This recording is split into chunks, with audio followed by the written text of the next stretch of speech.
जय श्री कृष्णा, राधे राधे। आप सभी भक्तों का आपके अपने YouTube चैनल श्री कृष्ण दीवानी में हार्दिक स्वागत है। आज आप सुन रहे हैं पौष मास महात्म्य का 19वां अध्याय। सर्वप्रथम भगवान का स्मरण करेंगे। सभी बोलिए ओम नमो भगवते वासुदेवाय। श्री राधा कृष्णाभ्याम नमो नमः। श्री नारायण भगवान नारद जी से कहने लगे, हे नारद, भक्त वत्सल भगवान अपनी वाणी से सुदेव ब्राह्मण को प्रसन्न करते हुए उनसे बोले। श्री कृष्ण भगवान सुदेव ब्राह्मण से कहने लगे, हे द्विजराज, जिससे मैं प्रसन्न हुआ क्या तुम यह नहीं जानते? मेरा प्रिय पुरुषोत्तम मास आने पर तुम दोनों स्त्री पुरुष के उपवास करने से, यहाँ पर बैठे रहने से पुरुषोत्तम मास की सेवा हुई। एक समय की बात है, वेदों में कहे गए साधनों को और दूसरी ओर पुरुषोत्तम मास के सेवन को जब ब्रह्मा जी तोलने लगे तो वेदों में कहे हुए साधन बहुत हल्के निकले और पुरुषोत्तम मास का सेवन भारी हुआ। इसीलिए संसार में पुरुषोत्तम मास अधिक पूज्य और मान्य है। जो भी मनुष्य जन्म लेकर श्री पुरुषोत्तम मास में जप तप स्नान आदि और दान आदि नहीं करते, वे जन्म जन्मांतर में दरिद्री होते हैं। अतः सभी प्रकार से यत्न करके मेरे प्रिय पुरुषोत्तम मास का सेवन करना चाहिए। जो मनुष्य पुरुषोत्तम मास की सेवा करेगा वह भाग्यवान धन्य होकर मुझको प्राप्त होगा। इतनी कथा बताकर नारायण भगवान नारद जी से आगे कहने लगे कि हे मुने, जगदीश्वर हरि भगवान यह कह के तत्काल ही गरुड़ पर सवार होकर अत्यंत पवित्र बैकुंठ लोक को चले गए। स्त्री के सहित सुदेव ब्राह्मण मृत प्राय होकर फिर से जीवित हो गए और सुखदेव को देखकर रात दिन अत्यंत हर्षित होते रहे। सुखदेव सुदेव ब्राह्मण का पुत्र था, जो कि भगवान की कृपा से पुनः जीवित हो गया। और वे कहने लगे अपने पुत्र से कि यह अत्यंत आश्चर्य की बात है कि ऐसा मास न कहीं देखा गया है, न ही कभी सुना गया है। इस प्रकार आश्चर्ययुक्त होकर वह सुदेव ब्राह्मण अत्यंत श्रद्धा युक्त होकर पुरुषोत्तम मास का सेवन करने लगा। वाल्मीकि ऋषि राजा दृढ़धनवा से अपने इस पूर्व जन्म के वृतांत को सुनाकर कहते हैं कि हे राजन, वही तुम राजा दृढ़धनुआ विख्यात हुए। हे राजन, पुरुषोत्तम मास के सेवन से संपूर्ण सिद्धियों के भोगने वाले तुम हुए। हे राजन, जो तुमने मुझसे पूछा था सो अब मैंने तुमको बतला दिया है। और पूर्व जन्म में जो शुकदेव तुम्हारा पुत्र था, वही इस जन्म में तुम्हारे सामने तोते के रूप में आया था। हरि ने उसको जिलाया और शुकदेव 12,000 वर्ष तक आयु भोगकर बैकुंठ को गया। वही शुकदेव वन के सरोवर में वट के वृक्ष पर बैठकर संसार सागर में डूबे हुए विषय रूपी सर्प से तुझको अपने पूर्व जन्म के पिता को देखकर कृपा से युक्त होकर चिंतन करने लगा कि यदि मैं इस राजा को बोध नहीं कराऊंगा तो मेरा भी बंधन हो जाएगा। इस प्रकार मेरा इन श्रुति के वचनों को जानना व्यर्थ हो जाएगा। ऐसा सोचकर वह तोता अपने पूर्व जन्म के पिता का उपकार करने के लिए आया था। ऐसा सोचकर ही उसने तुमको ज्ञान दिया। इससे आगे की कथा कल हम अगले अध्याय में सुनेंगे। श्रीमन नारायण नारायण हरि हरि, भजमन नारायण नारायण हरि हरि। आइए भगतजनों, अब हम ब्रह्मा वैवर्त पुराण से नारद जी के जन्म का वृतांत सुनेंगे। पिछले अध्याय की कथा में हमने सुना था कि ब्रह्मा जी नारद जी से विवाह करने के लिए कहते हैं। पहले तो नारद जी उनसे मना करते हैं, किंतु नारद जी अपने कर्तव्य का पालन करने के लिए विवाह करने के लिए राजी हो जाते हैं। किंतु वह अपने पिता ब्रह्मा जी से कहते हैं कि मुझे भगवान के मंत्र का ज्ञान करा दीजिए, जिसके लिए ब्रह्मा जी उसे शिवलोक को भेजते हैं। अब आज उससे आगे की कथा का श्रवण करेंगे। सूत नंदन शौती जी कहते हैं कि हे शौनक जी, देव ऋषि नारद ने भगवान शंकर से श्री हरि के स्तोत्र, कवच, मंत्र, उत्तम पूजा विधान, ध्यान तथा उनके तत्व ज्ञान की याचना की।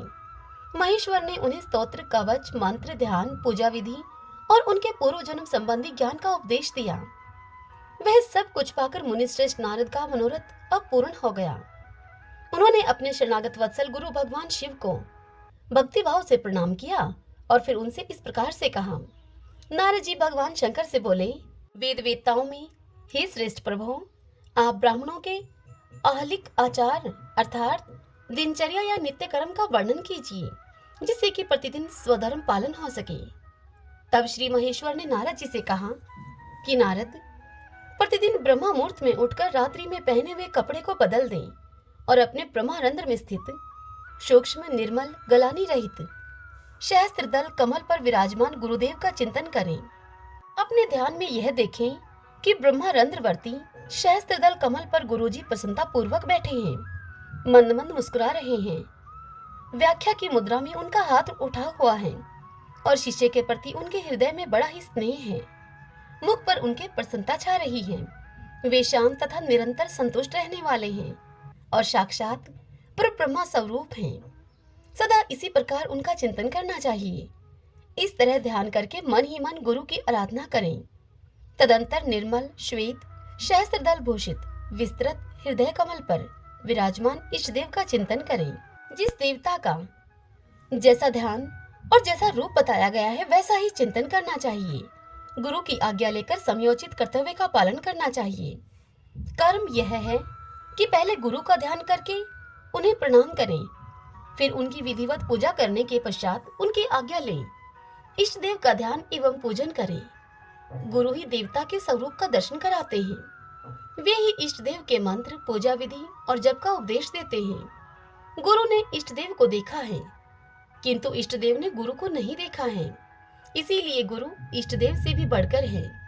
गुरु ब्रह्मा है, गुरु विष्णु है, गुरु महेश्वराय देव है। गुरु आधा प्रकृति अर्थात ईश्वरी दुर्गा देवी हैं। गुरु चंद्रमा, गुरु अग्नि है और सूर्य है। गुरु ही वायु और वरुण है। गुरु ही माता पिता और सौहृदय हैं तथा गुरु ही परब्रह्मा परमात्मा है। गुरु से बढ़कर दूसरा कोई पूजनीय नहीं है। इष्ट देव के रुष्ट होने पर गुरु शिष्य अथवा साधक की रक्षा करने में समर्थ है, परंतु गुरुदेव के रुष्ट होने पर संपूर्ण देवता मिलकर भी उस साधक की रक्षा करने में समर्थ नहीं है। जिस पर गुरु सदा संतुष्ट हैं, उसे पग पग पर विजय प्राप्त होती है, और जिस पर गुरुदेव रुष्ट हैं, उसके लिए सदा सर्वनाश की ही संभावना रहती है। जो मूढ़ भ्रमवश गुरु की पूजा न करके इष्ट देव का पूजन करता है, वह सैकड़ों ब्रह्म हत्याओं के पाप का भागी होता है। इसमें संशय नहीं है। सामवेद में साक्षात भगवान श्री हरि ने भी ऐसी ही बात कही है। इसलिए गुरु इष्ट देव से भी बढ़कर परम पूजनीय है। हे मुने, इस प्रकार गुरुदेव तथा इष्ट देव का ध्यान एवं सत्वन करके साधक वेद में बताए हुए स्थान पर पहुंचकर प्रसन्नता पूर्वक मल और मूत्र का त्याग करे। जल के निकट का स्थान, बिल युक्त भूमि, प्राणियों के निवास के निकट, दिवाले के समीप, वृक्ष की जड़ के पास, मार्ग हल से जोती हुई भूमि, खेती से भरे हुए खेत, गौशाला, नदी, कंदरा के भीतर का स्थान, फुलवाड़ी, कीचड़ युक्त अथवा दलदल की भूमि, गांव आदि के भीतर की भूमि, लोगों के घर के आसपास का स्थान, मेघ तथा खंबे के पास, पुल, सरकंडों के वन, शमशान भूमि, अग्नि के समीप, क्रीड़ा स्थल, विशाल वन, मचान के नीचे का स्थान, पेड़ की छाया से युक्त स्थान, जहाँ भूमि के भीतर प्राणी रहते हों वह स्थान, जहाँ ढेर के ढेर पत्ते जमा हो वह भूमि, जहाँ घनी दूब उगी हुई हो अथवा कुश जमे हुए हों वह स्थान, बांबी, जहाँ वृक्ष लगे हों वहाँ की भूमि, तथा जो किसी विशेष कार्य के लिए झाड़ बुहार कर साफ की गई हो वह भूमि। इन सभी स्थानों को छोड़कर सूर्य के ताप से रहित स्थान में गड्ढा खोदकर उसी में मलमूत्र का त्याग करना चाहिए। दिन में उत्तराभिमुख होकर मलमूत्र का त्याग करें, रात में पश्चिम की ओर मुख करके और संध्या काल में दक्षिण की ओर मुख करके, दक्षिण की ओर मुख रखते हुए मलो उत्सर्ग तथा मूत्रो उत्सर्ग करना उचित है। मौन रहकर जोर जोर से सांस न लेते हुए मल त्याग करें, जिससे कि उसकी दुर्गंध नाक में न जाए। मल त्याग के पश्चात उस मल को मिट्टी डालकर ढक दें। तदंतर बुद्धिमान पुरुष गुदा आदि अंगों को शुद्ध करें। पहले ढेले या मिट्टी से गुदा आदि की शुद्धि करें, तत्पश्चात उसे जल से धोकर शुद्ध करें। मृतिका युक्त जो जल शौच के उपयोग में आता है, अब उसका परिमाण सुनो। मूत्र त्याग के पश्चात लिंग में एक बार मिट्टी लगाएं और धोएं, फिर बाएं हाथ में 4 बार मिट्टी लगाकर धोएं, तत्पश्चात दोनों हाथों में 2 बार मिट्टी लगाकर धोना चाहिए। यह मूत्र शौच कहा गया है। यदि मथुन के अनंतर मूत्र शौच करना हो तो उसमें मिट्टी लगाने या धोने की संख्या दुगनी कर दें, अथवा मथुन के अनंतर का शौच मूत्र शौच की अपेक्षा चौगुना होना चाहिए। मलत्याग के बाद लिंग में 1 बार, गुदा में 3 बार, बाएं हाथ में 10 बार तथा दोनों हाथों में 7 बार मिट्टी देनी चाहिए। छठे बार मिट्टी लगाकर धोने से पैरों की शुद्धि होती है। ग्रस्त ब्राह्मणों के लिए मलत्याग के अनंतर यही शौच बताया गया है। विधवाओं के लिए इस शौच का परिमाण दुगना बताया गया है। यतियों, वैष्णवों, ब्रह्म ऋषियों एवं ब्रह्मचारियों के लिए ग्रस्तों की अपेक्षा चौगुने शौच का विधान किया गया है। उपनयन रहित द्विज, शूद्र तथा स्त्री के लिए उतने ही शौच का विधान है जितने कि उन अंगों में लगे हुए मल के लेप और दुर्गंध मिट जाए। क्षत्रिय और वैश्य के लिए भी गृहस्थ ब्राह्मणों के समान ही शौच का विधान है। वैष्णव आदि मुनियों के लिए दुगना शौच कहा गया है। शुद्धि की इच्छा रखने वाले मनुष्य को शौच के उपयुक्त नियम में न्यूनता अथवा अधिकता नहीं करनी चाहिए, क्योंकि विहित नियम का उल्लंघन करने पर प्रायश्चित का भागी होना पड़ता है। इतनी बात बताकर भगवान शंकर नारद जी से आगे कहते हैं कि हे नारद, अब तुम मुझसे शौच तथा उसके नियम के विषय में ध्यानपूर्वक सुनो। मिट्टी से शुद्धि करने पर ही वास्तविक शुद्धि होती है। ब्राह्मण भी इसी नियम का उल्लंघन करे तो वह अशुद्ध ही है। बांबी की मिट्टी, चूहों की खोदी हुई मिट्टी या फिर पानी के भीतर की मिट्टी भी शौच के उपयोग में न लेकर आएं। शौच से बची हुई मिट्टी, घर की दीवार से ली हुई मिट्टी तथा लिपने पोतने के काम में लाई हुई मिट्टी भी शौच के लिए त्याज्य है। जिसके भीतर प्राणी रहते हों, जहाँ पेड़ से गिरे हुए पत्तों के ढेर लगे हों तथा जहाँ की भूमि हल से जोती गई हो, वहां की भी मिट्टी न लें।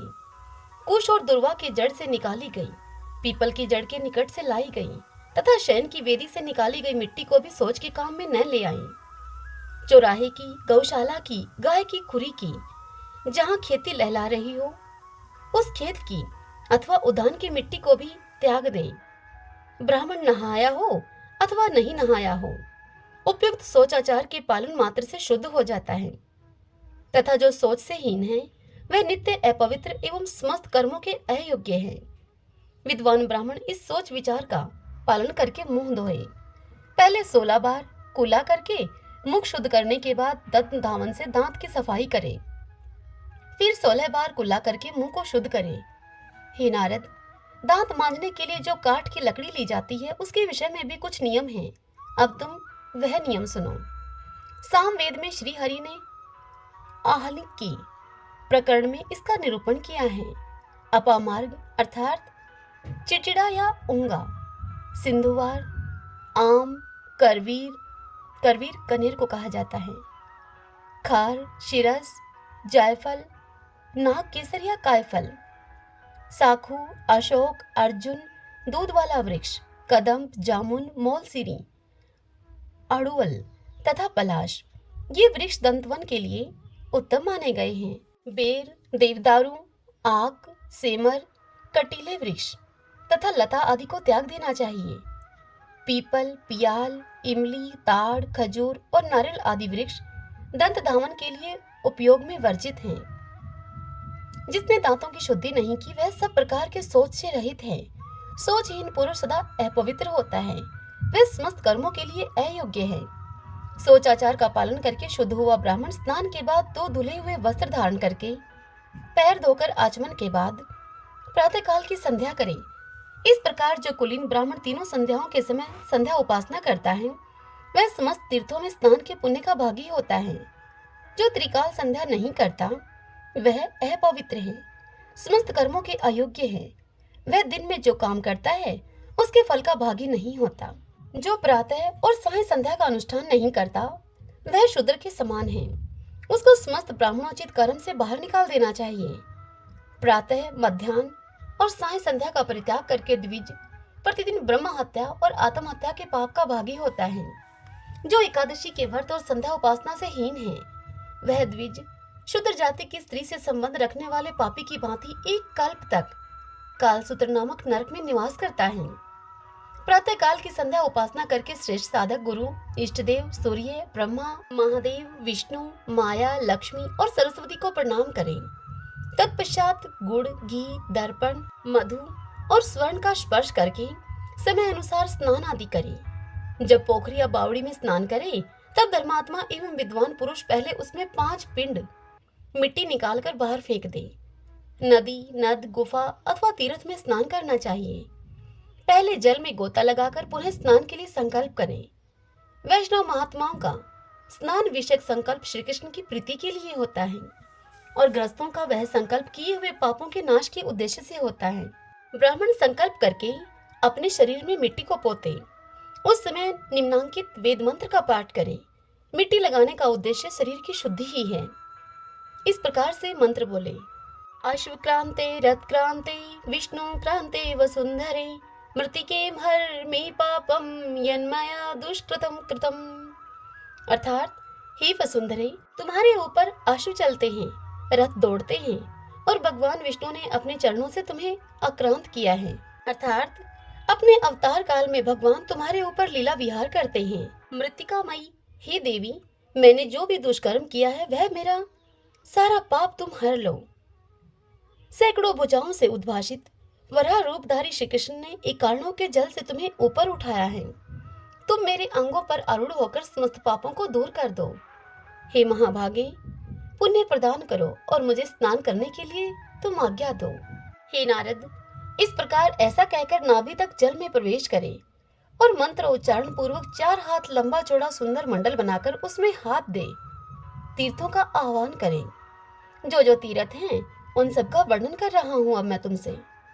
गंगे च यमुने च एव गोदावरी सरस्वती नर्मदे सिंधु कावेरी जले अस्मिन् सन्निधिं कुरु।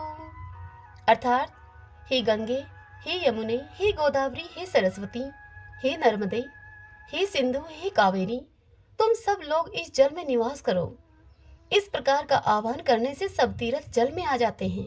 इसके बाद नलिनी, नंदनी, सीता, मालिनी, महापथा भगवान विष्णु के पाद अर्घ्य से प्रकट हुई त्रिपथगामिनी गंगा, पद्मावती, भोगवती, स्वर्ण रेखा, कौशिकी, दक्षा, पृथ्वी, सुभगा, विश्वकाया, शिवामृता, विद्याधरी, सुप्रसन्ना, लोक प्रसादिनी, क्षेमा, वैष्णवी, शांता, शांतिदा, गोमती, सती, सावित्री, तुलसी, दुर्गा, महालक्ष्मी, सरस्वती, श्री कृष्ण प्राणाधिका, राधिका, लोपामुद्रा, दिति, रति, अहल्या, अदिति, संज्ञा, स्वधा, स्वाहा, अरुणधति, शत्रुपा तथा देवहूति इत्यादि देवियों का शुद्ध बुद्धि वाला बुद्धिमान पुरुष स्मरण करे।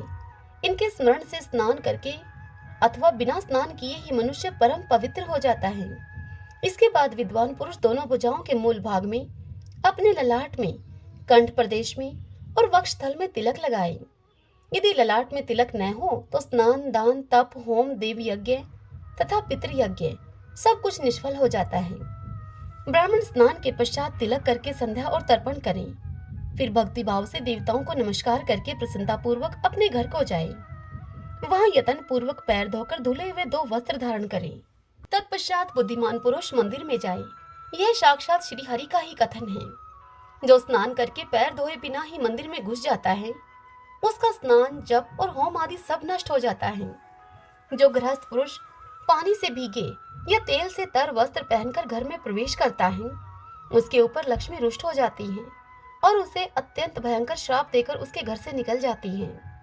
यदि ब्राह्मण पिंडलियों से ऊपर तक पैरों को धोता है तो वह जब तक गंगा जी का दर्शन न कर ले तब तक चांडाल बना रहता है। हे ब्राह्मण, पवित्र साधक आसन पर बैठकर आचमन करे।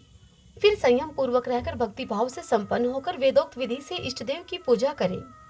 शालिग्राम शिला में, मणि में, मंत्र में, प्रतिमा में, जल में, थल में, गाय की पीठ पर अथवा गुरु एवं ब्राह्मण में श्री हरि की पूजा की जाए तो वह उत्तम मानी जाती है। जो अपने सिर पर शालिग्राम का चरणोदक छिड़कता है उसने तो मानो संपूर्ण तीर्थों में स्नान कर लिया और संपूर्ण यज्ञों की दीक्षा ग्रहण कर ली। जो मनुष्य प्रतिदिन भक्ति भाव से शालिग्राम शिला का जल अर्थात चरणामृत का पान करता है वह जीवन मुक्त होता है और अंत में श्री कृष्ण धाम को जाता है। हे नारद, जहाँ शालिग्राम शिला चक्र विद्यमान है वह निश्चय ही चक्र के सहित भगवान विष्णु तथा संपूर्ण तीर्थ विराजमान है। वहां पर जो देहधारी जानकर या फिर अनजाने में अथवा भाग्यवश मर जाता है वह दिव्य रत्नों के द्वारा निर्मित विमान पर बैठकर श्री हरि के धाम को जाता है। कौन ऐसा साधु पुरुष है जो शालिग्राम शिला के सिवा और कहीं श्री हरि का पूजन करेगा? क्योंकि शालिग्राम शिला में श्री हरि की पूजा करने पर परिपूर्ण फल की प्राप्ति होती है। इतनी बात बताकर भगवान शंकर नारद जी से कहते हैं, हे नारद, पूजा के प्रतीक का तुमसे वर्णन किया गया, अब तुम पूजन की विधि को सुनो। श्री हरि की पूजा बहुसंख्यक सज्जनों के द्वारा सम्मानित है, अतः शास्त्र के अनुसार अब तुम उसका वर्णन सुनो। वह वर्णन मैं तुमसे करता हूँ। कोई कोई वैष्णव पुरुष श्री हरि को प्रतिदिन भक्तिभाव से 16 सुंदर तथा पवित्र उपचार अर्पित करते हैं। कोई 12 द्रव्यों का उपचार तो कोई 5 वस्तुओं का उपचार चढ़ाते हैं। जिनकी जैसी शक्ति हो उसके अनुसार वह पूजन करें। पूजा की जड़ है भगवान के प्रति भक्ति। आसन, वस्त्र, पाद, अर्घ्य, आचमनीय, पुष्प, चंदन, धूप, दीप, उत्तम नैवेद्य, गंध, माल्य, ललित एवं विलक्षण शैया, जल, अन्न और तांबूल, ये सामान्यतः अर्पित करने योग्य 16 उपचार हैं। इनके द्वारा भगवान का पूजन करें। पाद, अर्घ्य, आचमनीय, पुष्प और नैवेद्य, ये 5 उपचार हैं। श्रेष्ठतम साधक मूल मंत्र का उच्चारण करके ये सभी उपचार अर्पित करें। गुरु के उपदेश से प्राप्त हुआ मूल मंत्र समस्त कर्मों में उत्तम माना गया है। पहले भूत शुद्धि करके फिर प्राणायाम करें। तत्पश्चात अंग न्यास, प्रत्यंग निवास, मंत्र न्यास तथा वर्ण न्यास का संपादन करके अर्घ्य पात्र प्रस्तुत करें। पहले त्रिकोण आकार मंडल बनाकर उसके भीतर भगवान कश्यप की पूजा करें। इसके बाद दिव्य शंख में जल भरकर उसे वहीं पर स्थापित करें। फिर उस जल की विधिवत पूजा करके उसमें तीर्थ का आवाहन करें। तदंतर उस जल से पूजा के सभी उपचारों का प्रक्षालन करें। इसके बाद फूल लेकर पवित्र साधक योग आसन से बैठे और गुरु के बताए हुए ध्यान के अनुसार अनन्य भाव से भगवान श्री कृष्ण का चिंतन करें। इस तरह ध्यान करके साधक मूल मंत्र का उच्चारण करते हुए पाद आदि सब उपचार बारी बारी से आराध्य देव को अर्पित करें। तंत्र शास्त्र में बताए हुए अंग प्रत्यंग देवताओं के साथ श्री हरि की पूजा करें। मूल मंत्र का यथाशक्ति जप करके इष्ट देव के मंत्र का विसर्जन करें। फिर भांति भांति के उपहार निवेदित करके स्तुति के बाद कवच का पाठ करें। तत्पश्चात विसर्जन करके पृथ्वी पर माथा टेक कर प्रणाम करें।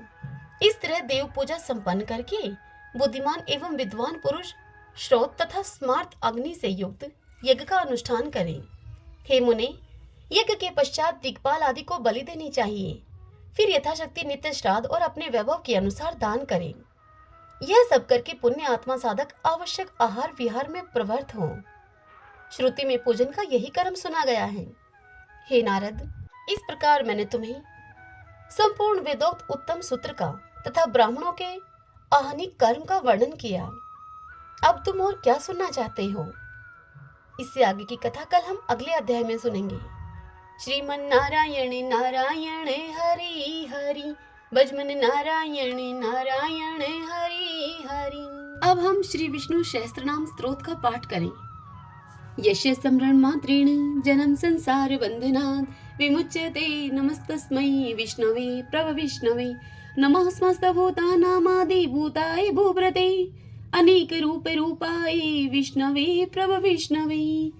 ओम विश्वं विष्णु है वषट्कारो भूत भव्य भवत् प्रभु है, भूतकृत भूत भाव भूतात्मा भूत भावने, भूतात्मा परमात्मा च मुक्तानां परमागति है। अब यह पुरुष साक्षी क्षेत्रज्ञो अक्षर एव च, योगो योग विद्याम नीता प्रधान पुरुषेश्वर है, नारसिंह वपु है, श्रीमान केशव पुरुषोत्तम है, सर्व शिव स्थाणु भूतादि निर्भय है, संभव भावनो भ्रता प्रभु प्रभु ईश्वर है, स्वयंभू है शंभुरादित्य पुष्कराक्षो महासुन है, अनादि नित्नो दाता विद्याता धातुरुत्तम है, अपरमेयो हर्षिकेश पदम नाभो अमर प्रभु है, विश्वकर्मा मनुस्त्वष्टा सत्विष्टो सत्विरो ध्रुव है, अग्रहा है शाश्वता कृष्ण है लोहिताक्ष प्रतर्दन है, प्रभुत्व त्रिकुब्धाम पवित्रम मंगलम परम, ईशान प्राणदय प्राण ज्येष्ठ श्रेष्ठ प्रजापति है, हिरण्यगर्भ भूगर्भ माधवो मधुसूदन है, ईश्वरो विक्रमी धनवी मेधावी विक्रम कर्म है, अनुत्तमो दुरादर्श कृतज्ञ कर्तिरात्मवान है, सुरेश शरणम शरम विश्वरीता प्रजा भुवः, अह संवत्सरो व्याल है प्रत्यय सर्वदर्शन है, अजय है सर्वेश्वर सिद्ध सिद्धि सर्वादिरच्युत है, वर्षा कपिर में आत्मा सर्वयोग विनीय सरत है, वसु है वसु मना है सत्य समात्मा असम्मति है समय है, अमोघ है पुंडरी काक्षो वर्ष कर्मा वर्षा करती है, रुद्रो है बहुशिरा है बबरू है विशो योनि शुचिश्रवा है अमृत शाश्वत स्थाणु वरारो महतपा है सर्वज्ञ सर्व विद्वानो विश्वक्षिनो जनार्दन है वेदो है वेद विद्यांगो वेदांगो वेद विद कवि है लोकादक्ष सुरादक्ष धर्मादक्ष कृता कृत चतुरात्मा चतुर्व्यूह चतुर्दृश्य चतुर्भुजे है भ्राजी शृणु भोजनम भोक्ता शेषणु जगदादिजय है अनगो विजयो जेता विश्व योनि पुनर्वसु है उपेंद्रो वामन प्रांशु अमोघ सुचि ऊर्जित है अतीन्द्रिय है संग्रह सर्गो धर्तात्मा नियमोयम है वेदो वैदय सदा योगी वीर माधवो मधु है अतीन्द्रियो महामायो महोत्साहो महाबल है महाबुद्धि महावीर्यो महाशक्ति महादुति है निर्देश्य वपु है श्रीमान अमे आत्मा महाद्रीद्र है महिश्वासो महिव्रता श्रीनिवास सताम गति है अनिरुद्ध सुरानंदो गोविंदो गोविंदाम पति है मरीचि है दमन हंसोशो पर्णो भुज गौतम है हिरणाभ सूतपा पदम नाभ प्रजापति है अमृत्यु है सर्वद्रक है सिंह संदाता संधिमान स्त्र है अजो है दुर्मुष्ण शास्ता विश्रुतात्मा सुरारिया है गुरु है गुरुत्मो धामो सत्य सत्य पराक्रम है निमिष है अनिमिष है सत्रगवि वाचस्पति रुधारदी है अग्रणी है ग्रामणी है श्रीमान न्याय नेता समीरण है शस्त्र मूर्धा विश्वात्मा शस्त्राक्ष शस्त्रपात आवर्तनो निर्वर्तात्मा संवर्त सन पर मर्दन है यह संवर्तको वहनीय अनिलो धरणी धर है सुप्रसाद प्रश्नात्मा विषवदरक विषव भुग विभु है सत्कृता सत्कृत साधु जहनो नारायणो नर है असंख्यो अपरमे आत्मा विशिष्ट शिष्ट कर सूची है सिद्धार्थ है सिद्धि संकल्प है सिद्धि द सिद्धि साधन है वर्षाई वर्ष भो विष्णु वर्ष पर वर्षोदर है वर्धनो वर्धमान है विविक्त श्रुति सागर है सुभजो दुर्द्रो वाग्मी महेंद्रो वसुधो वसु है नीक रूप व्रत रूप है सिप वृष्टि प्रकाश ने है औजस्ते जो दूती दर प्रकाशात्मा प्रताप ने है रिद्ध स्पष्ट अक्षरो मंत्र चंद्राशो भास्कर धोती है अमृतम शुद्ध भानु शशबिंदु सुरेश्वर है औषधम जगत सेतु सत्य धर्म पराक्रम है भूत भव्य भवननाथ है पवने पावनो अनल है काम काम कृतकांत है काम है काम प्रदय प्रभु है युगाधिकृत युगावर्तो नेकमायो महाशन है अदृश्य अव्यक्त रूप शस्त्रजित अनंत जित है इष्टो अवशिष्ट शिष्टेष्ट शिखंडी नवशो वर्ष है क्रोध क्रोध कृत करता विश्वबाहु महिधर है अच्युत प्रतित प्राण है प्राण दो वासवानुज है अपाम निदिर्दिष्टा नम परमत प्रतिष्ठित है स्कंद स्कंदरो दुर्यो वर्दो वायु वाहन है वासुदेव व्रत भानु आदि देव पुरंदर है अशोक स्तारण स्तार शूर शोरी जनेश्वर है अनुकूल शतावर्त है पद्मी पदम निवेक्षण है पद्मनाभो अरविंदाक्ष पदम गर्भ शरीर भृत है महदीरिदो वरदात्मा मोक्षो गरुड़ो दुजय है अतुल शर्वो भीमा समयगो हवि हरि है सर्व लक्षण लक्षणयो लक्ष्मीवान समिंत जय है वीक्षरो रोहितो मार्गो हेतु दामोदर सह महिद्रय महाभागो वेगवान मिताशन है उद्भव शोभनो देव श्री गर्भ परमेश्वर है कर्णम कारणम कर्ता विकर्ता गहनो गोवे है व्यवसायो व्यवस्थान संस्थान स्थान दो ध्रुव प्रहृदि परम स्पष्ट चतुष्ट पुष्ट शुभेक्षण है रामो विरामो वीर जो मार्गो ने उन्हें अनिय है वीर शक्ति मतम श्रेष्ठो धर्मोदरम विदुत्तम है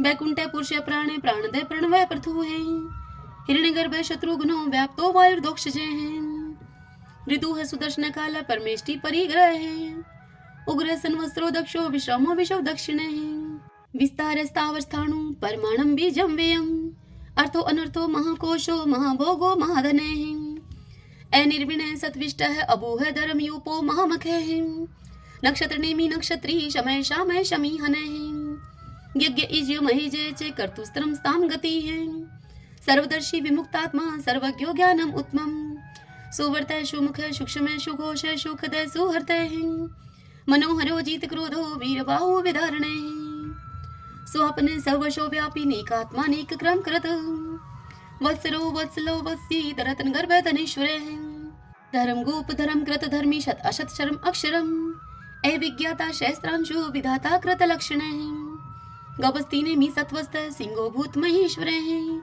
आदि देवो महादेव देवशो देव भृत गुरु है उत्तरो गोपतिर गुप्ता ज्ञान गम्य पुरातन है शरीर भूत बृत भोक्ता कपिंद्रो बुरी दक्षिणे सोमपो अमृतपः सोमः पुरुषित पुरुषोत्तमे विनियुजे सत्यसंधो दाशर्य सात्वतम पति है जीवो अविनिता साक्षी मुकुंदो अमित विक्रमे है अंबो निदिर्णंतात्मा मोदधिशयो अनंत के हैं अजय है माहर है स्वभाव जीता मित्र प्रमोदने हैं आनंदो नंदनो नंद सत्य धर्मा त्रिविक्रमे हैं महर्षि कपिलाचार्य कर्तघमेदनी पति हैं त्रिपद त्रिदशा अध्यक्षो मास्टरं कृतांत करते हैं महावराहु गोविंद सुषेण कनकांगदी गुह गभीरो गहनो गुप्त चक्र गदाधरे हैं वेदा स्वंगो अजित कृष्णो दृढ़ संकर्षण अच्युत हैं वर्णो वारुणो वृक्ष पुष्कराक्षो महामना है भगवान भगानंदी वनमाली हलायुदय है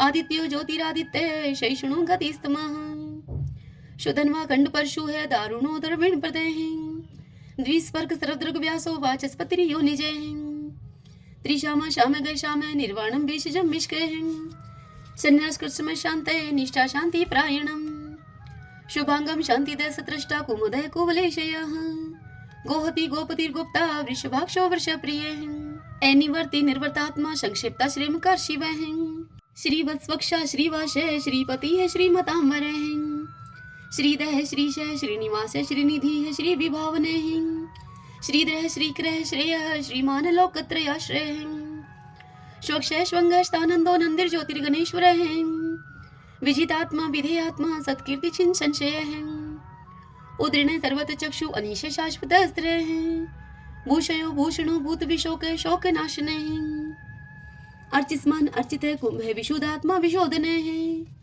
अनिरुद्धो अप्रतिरथ प्रद्युम्नो अमित विक्रमे हैं कालने मीनिहा वीर शौर्य शूर्जनेश्वरे हैं त्रिलोकात्मा त्रिलोकेश केशव केशिहारी हैं कामदेव कामपाल कामिकांत कृतागमे हैं अनिर्देश्य बपु विष्णु वीरो अनंतो धनंजय ब्राह्मणियों ब्रह्माकृत ब्रह्मा ब्रह्म ब्रह्मा विवर्धने ब्रह्माविद ब्राह्मणो ब्रह्मी ब्रह्माज्ञो ब्राह्मण प्रिय महाकर्मो महाकर्मा महातेजा महोरगे महाक्रतु महायुज्वा महायगो महावीर सत्वय स्तव प्रिय स्तोत्रम स्तुतारण प्रिय पूर्ण पुरिता पुण्य पुण्य कीर्ति अनामय है मनोजव तीरथ करो वसुरेता वसु प्रदय है वसुप्रदो वासुदेवो वसु है वसु मना हावी है सदगति है सत्कृति है सत्ता सद्भूति सत्य प्रायणे है सूरसेनो यदुश्रेष्ठ है सन्निवास है स्वया मुने है भूतावासो वासुदेव सर्वासु निलयो अनिल है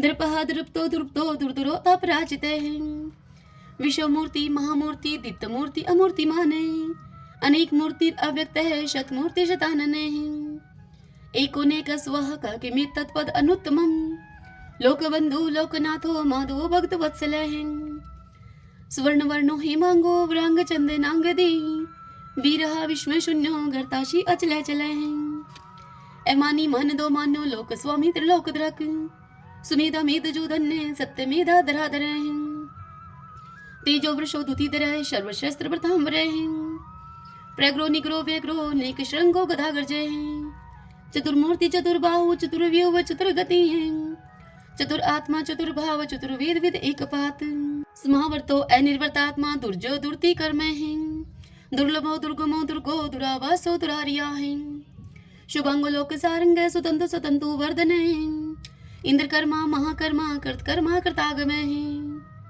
उद्भवो सुंदरो सुंदो रत्ननाभ सुलोचन है अर्को वाशन श्रृंगी जयंत सर विजयी है स्वर्ण बिंदु अक्षोभय सर्वागी सुरेश्वर है महाहदो महागतो महाभूतो महानिधि है कुंदय कुंदरय कुंदय पर्जनय पावनो अनिल है अमृताशो अमृतोपु है सर्वज्ञ सर्वतो मुखे है शूलुभ है शुभर्त सिद्ध शत्रुज शत्रुतापन है ने क्रोध उदम्बरो अशुत चाणुरांत निशोधन है शस्त्रार्थी सप्त जीव सप्तदा सप्त वाहन है अमूर्ति अनग अचिंत्य भय करद भय नाशन है अणु व्रत कृश स्थूल गुण मृत निर्गुण महान है ऐद्रत सवद्रत श्वास प्रागवंशो वंशवर्धन है भार व्रत कथित योगी योगीश सर्व कामदय है आश्रम शर्मण श्याम सुपर्णो वायु वाहन है धनुर्धरो धनुर्वेदो दंडो दमिता दम है अपराजित सर्वशहो नियंता नियमो अयम है सतोवान सात्विकः सत्य सत्य धर्म प्रायणः अभिप्राय प्रियारो अर्ह प्रियकृत प्रतिवर्धनः विहाय सगति ज्योति है सुरुचि उद्भुग विभु है रवि विरोचन सूर्य है सविता रवि लोचन है अनंत हूत भूत भोक्ता सुख दो नेक जो अग्रजय है निवृण सदामर्षि लोकधिष्ठानम अद्भुत है सनातन तमय कपिल है कपिल पे है स्वस्ति स्वस्ति कृत स्वस्ति स्वस्ति भुक स्वस्ति दक्षिण है रुद्र कुंडली चक्री विक्रम उचित शासन है शब्दातिगय शब्दशः शिशिर शर्वरी करे क्रूर पेशलो दक्षो दक्षिण शमीनांबर है विदुत्मा विद्भय पुण्य श्रवण कीर्तन है उत्तारणो दुष्कृति पुनोदश पन्नाशने है वीर रक्षण संतो जीवन प्रिय वस्थित है अनंत रूप अनंत श्री जीत वन्यो व्यापय चतुरस्त्रो गभीरात्मा विदिशो व्याधीशो दिशे अनादि पूर्व लक्ष्मी सुवीरो रुचिरांग दे जननो जन जन्मादि भीमो भीम पराक्रमे आधार नीलो एधाता पुष्पहाश प्रजागरे उद्रवग सत्पथाचार प्राणदय प्रणवय पणे परमाणम प्राण निल्य प्राणवृत प्राण जीवन ततुम तत्विदेकात्मा जन्म मृत्यु जराति गए पूर्व स्वस्त्रविस्तार सविता पर पितामह यज्ञो यज्ञपति रेजवा यज्ञांगो यज्ञ वाहन यज्ञ व्रत यज्ञ कृत यज्ञ यज्ञ भुग यज्ञ साधन यज्ञांकृत गुहाम अननम अन्नाद एवच आत्मयोनि समझातो वेखान साम गायन देवकी नंदन सृष्टा शितिश पाप नाशन शंख व्रत नंद की चक्री शारंग धनवा कदाधर रथांग पाणी अक्षोभ सर्वपर हरणायुधे सर्वपर हरणायुधे ओम नमः इति विष्णु भगवान की जय। ओम नमो भगवते वासुदेवाय।